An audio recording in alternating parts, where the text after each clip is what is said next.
যুৱক যুৱতীসকলৰ কাৰণে বহুতে গুৰুত্বপূৰ্ণ খবৰ সকলো যুৱক যুৱতীয়ে লাভ কৰিব 1 লাখ টকাৰো অধিক মুখ্যমন্ত্ৰী হিমন্ত বিশ্ব শৰ্মাই আজি ঘোষণা কৰে যে সমগ্ৰ ৰাজ্যতে 1 লাখৰো অধিক আবেদন লাভ কৰিব CM ত্ৰিপুলে 2.0 নামেৰেও পৰিচিত আত্মনিৰ্ভৰ আহোম অভিযানৰ দ্বিতীয় পৰ্যায়ত যথেষ্ট আগ্ৰহ সৃষ্টি হৈছে 35খন জিলাকে সামৰি লোৱা এই পদক্ষেপৰ লক্ষ্য হৈছে উদ্যোগীকৰণ আৰু দক্ষতা বৃদ্ধিৰ নিয়োগৰ সুযোগৰ জৰিয়তে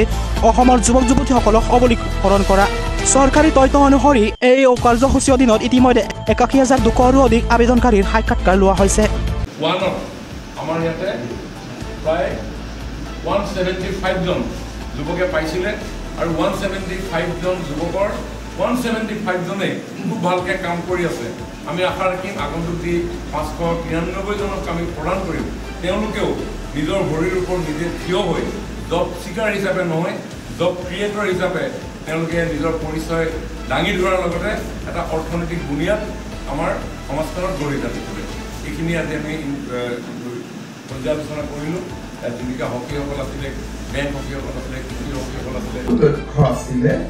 মুখ্যমন্ত্ৰীৰ আত্মনিৰ্ভৰ অভিযান আপোনালোকে জানে যে ৰাজ্য চৰকাৰৰ বাজেটত আমি ঘোষণা কৰিছিলোঁ যে 2 লাখ যুৱকক আমি আত্মসংস্থাপনৰ বাবে 2 লাখ টকাৰ আমি